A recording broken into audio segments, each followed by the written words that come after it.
Con la música de nuestra querida Celia Cruz. Continuamos aquí en el multiverso. ¿Qué hora es, señor director? Ya son las 5:39 y es un día soleado, maravilloso. Queremos también poder hablar de ciencia, poder hablar de métodos de ciencia, y para esto estamos con nuestro querido Patricio Moreno, profesor asistente del Departamento de Polímeros. ¿Cómo estás, Patricio? ¿Te gusta Celia Cruz? Hola, buenas tardes. Sí, por supuesto. ¿Te encanta? Sí. Estábamos conversando antes. Era una de las personas que me hubiese gustado conocer. ¿Sí? ¿Por qué? Ella tenía como un estilo de vida de echarle siempre para adelante, ¿no? ¿Sí? Tenía esa impronta. Y yo creo que es algo que me gustaría adquirir en algún momento de la vida. ¿Sientes que la ciencia, yo creo que en la ciencia pasa mucho, que a veces uno, producto de se frustra mucho cuando no se logran los resultados? Sí. Yo creo que era eso cómo es el punto de querer conocerla, es decir, ¿usted cómo lo hizo? Porque yo lo hice así. Como tú dices, la ciencia pasa, ¿no? Vienen muchas frustraciones y uno intenta, no resulta, hasta que en algún momento ve el túnel de la luz y dice, por ahí me tiro. Hoy día, Patricio, vamos a estar hablando de un tema bastante interesante que tiene relación con los métodos de enseñanza en la ciencia, y queremos que nos puedas entregar también un contexto de cómo se aplica, ¿cierto?, a partir de este trabajo también con los estudiantes de la comunidad universitaria. Sí. A ver, para aclarar un poquito y poner en contexto, digamos, a la teleaudiencia, yo soy químico de profesión y doctor en química, ¿vale? Entonces esto de la educación en química, vamos a decir que me llegó de refilón, fue una oportunidad.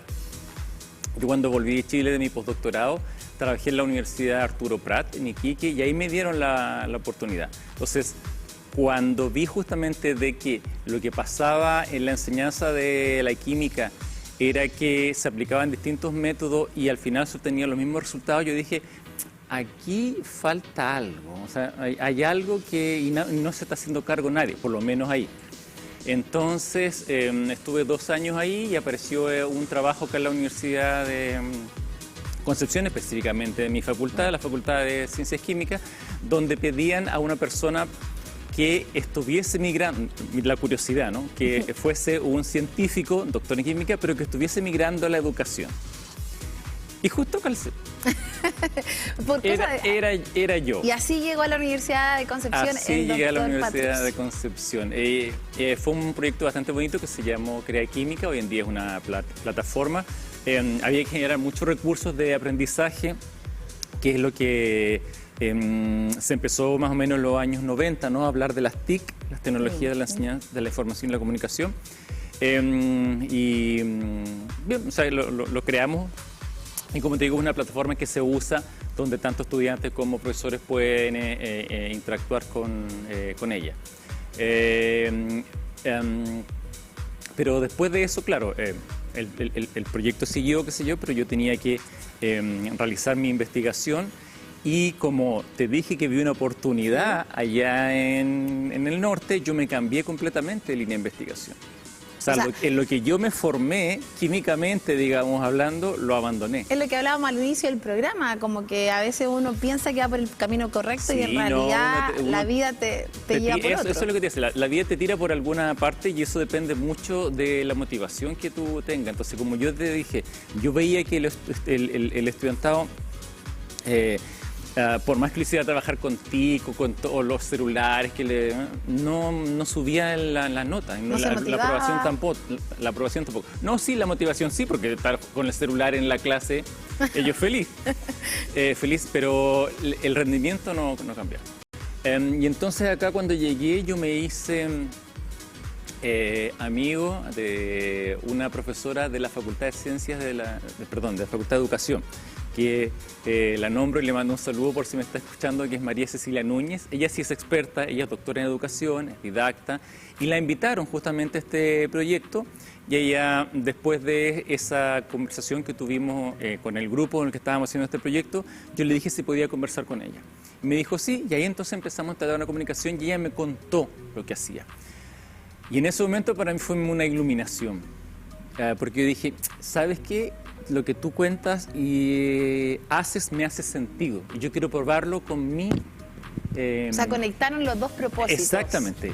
Yo quiero hacerlo en mi clase, así que vamos para adelante. Y me dijo, ya, hagámoslo. Ella anteriormente había trabajado con colegas de la facultad, pero haciendo tesis, no haciendo proyectos de investigación como empezamos nosotros. Y eso fue genial para mí. Entonces, yo que casi, siempre lo digo, hice el doctorado con ella en enseñanza. En enseñanza y aprendizaje de la ciencia. Sí, y soy siempre cauto en decir eso porque yo no soy una persona formada en educación. Así que para mí la palabra educación todavía me queda muy, muy grande. Entonces, soy focalizado en enseñanza y aprendizaje. Y a partir de esto que nos comenta y de cómo conectaron con el propósito, también de lo que te apasionaba a ti, vamos a hablar también el día de hoy de un tema que es poco explorado, que es la teoría de la modelización mental. Quiero que nos puedas explicar de qué se trata y cómo se aplica a la ciencia y los desafíos que se presentan en esta materia. Vale. Cuando uno se enfrenta a enseñar una ciencia cualquiera, voy a tomar la química, ya, que como lo que soy y trabajo en la facultad, cuando uno se enfrenta a enseñar una ciencia abstracta, tú tienes que explicar un hecho observable, como por ejemplo, por qué llueve y los árboles empiezan a marchitar, ¿no? Lo del fenómeno de la lluvia ácida. Pero eso de que por qué los árboles empiezan a marchitar con la lluvia ácida tiene una explicación que no se ve, porque está a base justamente de cómo reacciona el agua que está ácida, que tiene alguna molécula, que está con las células del árbol. Y eso es un mundo inobservable. Entonces, lo que tú tienes que hacer es conectar esos dos mundos. En química se suma a este mundo observable y al mundo inobservable el mundo simbólico. Es decir, que nosotros expresamos estos hechos por ecuaciones químicas, fórmulas o otro tipo de principios formales. Entonces, hacer pasar por el estudiante por todo eso que conecta las tres cosas es muy difícil. O sea, lo que deberíamos hacer y lo que dicen los didactas de la ciencia es que se debería partir siempre las clases con el experimento. Antes que con la explicación. Antes que con la explicación. Que es lo que se hacía antiguamente. Exactamente. Claro, también antiguamente había menos estudiantes. Entonces, se hace el experimento, entonces uno le empieza a preguntar al estudiante ¿por qué crees que esto es así? Bueno, métodos hay varios. Siempre el primer método de enseñanza, yo creo que todos lo pasamos, que se ampara en el paradigma conductista, es yo digo, tú aprendes. Así es simple. Entonces te llevan al laboratorio, te enseño cómo se hace esto y mirándome tú lo aprendiste. Vale. Luego se empezó a ver que no era tan así, se cambió un paradigma más de que el estudiante se involucrara y no solamente fuera el profesor el protagonista, y entramos en el constructivismo. Y ahí apareció en la enseñanza de la ciencia la indagación científica. Voy a poner un ejemplo muy bruto, que es, por ejemplo, que lo vi de hecho en un congreso, en un póster. Entonces, por eso me recuerda mucho. Que es un tuto de pollo que les compraron los estudiantes de base y ¡pah! Se lo tiraron arriba de la mesa. Entonces, dígame qué ve. Explore el tuto. Entonces los niños, porque eran de básica, tenían que abrir, ver las capas y decir por qué creían que estaba hecho así. Entonces, ellos planteaban hipótesis, ¿no? Que una de las cosas que es lo que más se hace en ciencia. Yo creo que esto ocurre por esto. Pero lo que tiene la indagación científica es que no es tan guiada, ¿no? Es decir, el profesor hace algunas preguntas, pero no le trata de poner en duda lo que el estudiante le explica. En cambio, lo que tú acabas de mencionar al principio, que es en lo que yo trabajo, que es en la modelización, se parte, valga la redundancia, a partir de modelos. Entonces, claro, como no puedo llevar a todos los estudiantes, vamos al laboratorio, llegamos al laboratorio y ahora vamos a la clase y dígame qué es lo que... Bueno, entonces se puede hacer un experimento demostrativo en clase, se le muestra un video o se parte de alguna situación cotidiana. Y ahí está la parte que no se hacía antes. Porque los estudiantes hoy en día preguntan mucho, ¿para qué me va a servir esto? ¿Dónde lo voy a utilizar? Entonces yo les digo, bueno, ¿ustedes han visto la llama de la cocina del quemador? Sí, me dicen, no, el calefón, ya. Si tienen gas a cañería, es de color azul. ¿Por qué es de color azul? Silencio. Nadie sabe explicar por qué es de color azul. Segundo, ¿de qué tiene ese gas? Algunos logran decir metano. Ya, muy bien, metano. ¿Qué se produce ahí en esa reacción? Porque aparece la llama y da calor. Me dicen combustión. ¿Y con qué se quema? Con el aire, me dicen. Pero el aire no solamente está hecho de una cosa, está hecho de cosas más. Entonces uno va así, poco a poco, preguntando a los estudiantes para que te vayan dando respuestas. O sea, tienes que ir como son sacándole. Y ellos me dicen, bueno, y le pregunto, ¿cuáles son los productos? Algunos lo saben y otros no, y los que no los buscan ahí en el chat GTP o le preguntan donde sea, ¿no? Le preguntan a la inteligencia artificial y les dice agua y dióxido de carbono. Y yo les digo, y aquí viene la parte, no digamos, de hacerles pensar, ¿y cómo sabes que es agua y dióxido de carbono si no los puedes ver? Porque eso es inobservable. Y ahí otro silencio. Y ahí otro silencio, justamente. Entonces, lo que hace la modelización es tomar las preconcepciones que traen los estudiantes, que pueden ser alternativas, como le llamamos nosotros, o útiles, algunas sí, y entonces ir haciéndole este tipo de preguntas en donde se utilizan, son preguntas para tratar de descolocar al estudiante, y lo que se utiliza es una cosa hace mucho tiempo ya enunciada por Piaget, que es el conflicto cognitivo. Entonces uno le hace preguntas discrepantes al estudiante. Y esto igual contribuye al pensamiento crítico también de los estudiantes y de cómo se cuestionan frente a lo que ocurre hoy en el mundo. Sí, yo creo que esa es una de las cosas justamente que tiene este método y que no se utiliza mucho en la enseñanza de la ciencia, y no solamente lo digo a nivel universitario, sino que a nivel escolar, que no le hacen criticar al estudiante. Porque la meta de esto es que te respondan el porqué, del porqué, del porqué, del porqué. Y ahí tú hablabas recién con el ejemplo que nos estabas entregando respecto a la inteligencia artificial que utilizan los estudiantes como ChatGPT, ¿cierto?, para poder buscar la respuesta a estas preguntas también que se realizan en el aula. ¿Consideras también que la inteligencia artificial quizás contribuye negativamente a que se generen estos cuestionamientos respecto de lo que ocurre hoy en su mundo, tanto interno como externo? Ya. Depende. Ya. Que esa es la típica respuesta de... ¿De qué depende? De persona correcta, ¿no? No, yo trabajo también un poco con la inteligencia artificial. A ver, no hay que mirarla en menos, la inteligencia artificial, ni asustarse, ni tampoco decir que es un demonio. No estigmatizarla. No estigmatizarla, porque lo que pasa es que muchas cosas que se han inventado en el pasado, después en el futuro, sí han tenido beneficio o perjuicio. Entonces, lo que yo hago con mi estudiante en cuanto a la inteligencia artificial es que les digo que la usen, pero que sean críticos. Y entonces, claro, si no han desarrollado el pensamiento crítico, no lo pueden saber si es que está bien o no. Porque se asume como una realidad. Se asume como una realidad, como que no se va a equivocar. Sí. Entonces yo hice un experimento en clases.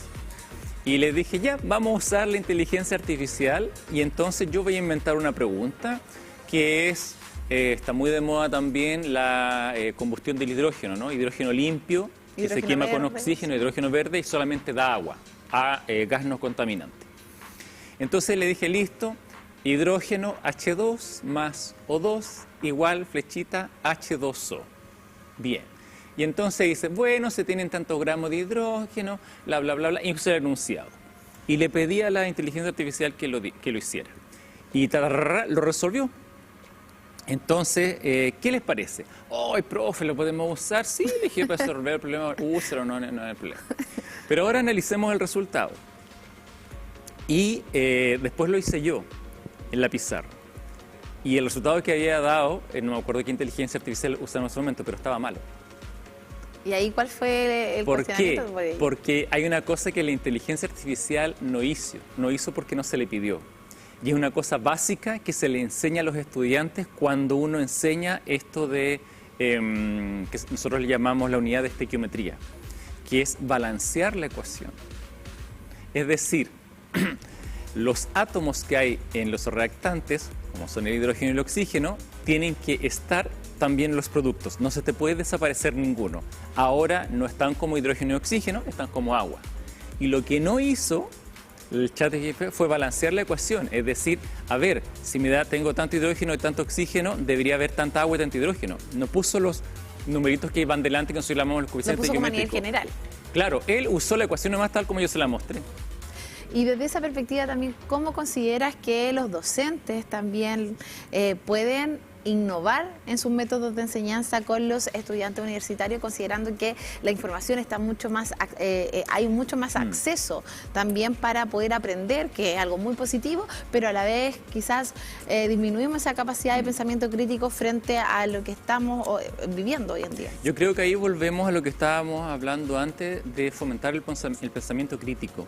Y yo creo que esa línea transversal de ser crítico con las cosas te va a llevar a enfrentar cualquier nueva tecnología probablemente que vayan a inventar, ¿no? Entonces, si tú eres crítico y no te quedas con lo que te dijo ChatGPT, ¿no? Y que se equivocó en el ejemplo que te di, y los profesores fomentan eso, yo creo que el estudiantado lo que va a hacer es decir, voy a dudar. Porque es lo que no se hace. La información ellos esperan que se la entregan como verdadera siempre. Pero de lo que tú ves en el aula, día a día, en tu diario vivir, ¿los alumnos están cuestionando, están con ese pensamiento crítico o cómo también generan la resolución a los problemas sin, por ejemplo, si hablamos sin internet, sin nada? No lo están haciendo porque nadie les obliga a hacerlo. Entonces, yo nunca he estado, y creo que no lo voy a poder lograr nunca, fuera del aula cuando ellos hacen su trabajo autónomo, viendo si es que utilizan Google, cualquier inteligencia artificial, o le preguntan al compañero, o van a la biblioteca del libro. No tengo idea cómo están estudiando, porque eso es particular para cada persona. Pero en el aula no veo que ellos se hagan las preguntas, sino que justamente, como yo decía, yo le empiezo a hacer preguntas. Y cuando empiezo a hacer preguntas, cuestionando lo que dicen, en algún momento hacen clic y las preguntas me las empiezan a hacer a mí. Entonces dicen, profesor, entonces, ¿por eso es que cuando uno hace esto pasa esto en la naturaleza? Sí, correcto. Entonces, en ese momento es cuando el estudiante empieza a descubrir. Y me ha pasado muchas veces que los mismos estudiantes se dan cuenta de sus errores, porque hay una cosa que no hacen y que yo les pido siempre, les digo, verbalicen, ¿no? Es una cosa que no hacen. Los estudiantes, sobre todo de primer año, tienen mucho miedo a responder por el ridículo, ¿no? Porque se van a reír, qué sé yo. Bueno, entonces yo digo, no, aquí nadie se ríe de nada, de nadie, así es que di nomás lo que quieras hacer y lo vamos arreglando. Entonces, cuando verbalizan, me dicen, profesor, pero ahí usted lo que puso en esa diapo y después... no, me dice, no me digan, ya me respondí, listo. Ya me respondí. O sea, en ese momento, cuando el estudiante sacó lo que tenía en su cabeza y lo puso de forma verbal, solo hizo una modelización, justamente su cerebro empezó a encajar las piezas y solo llegó a la pregunta. ¿Y cómo podemos también, como sociedad, poder contribuir a las próximas generaciones a poder impulsar ese pensamiento crítico, considerando que también estamos en un mundo donde se están generando muchas crisis a nivel global? Esa es una pregunta de difícil respuesta. Yo me la hago, ¿vale? Pero también soy crítico conmigo mismo, de decir, yo puedo llegar hasta aquí. Es decir, no voy a poder, antes, cuando era mucho más joven, tal como a lo mejor nos pasó mucho, quería cambiar el mundo, ¿no? Y sí, y esto no puede seguir así.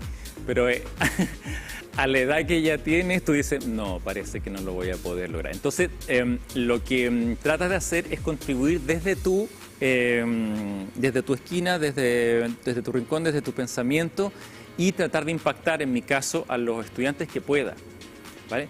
Pero hacer que esto sea un cambio completamente radical y suponiendo en el siglo 22, 23 esto vaya a cambiar, requiere de mucho esfuerzo, mucho. El otro día analizamos respecto a las generaciones, los millennials, la generación Z, ahora los alfa también, que cada una está caracterizada, ¿cierto?, por los momentos también de la sociedad, donde la inteligencia artificial vino a irrumpir y a cambiar la forma en la cual interactuamos y también en la cual resolvemos problemas. En la época de nosotros, cuando nos daban alguna tarea, teníamos que ir al Icarito. Exactamente. Bueno, no sé si me fui muy atrás, pero...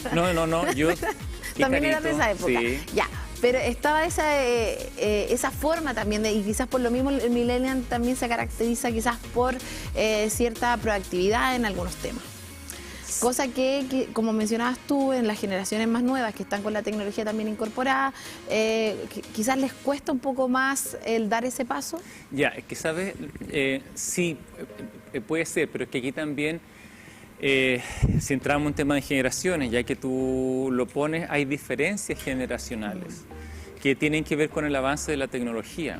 Entonces, por ejemplo, a mí me enseñaron baby boomers, yo soy de la generación X. Ahora, ¿qué pasaba en ese momento? Que el avance tecnológico entre lo que ellos aprendieron y lo que me enseñaron a mí no era tan dispar.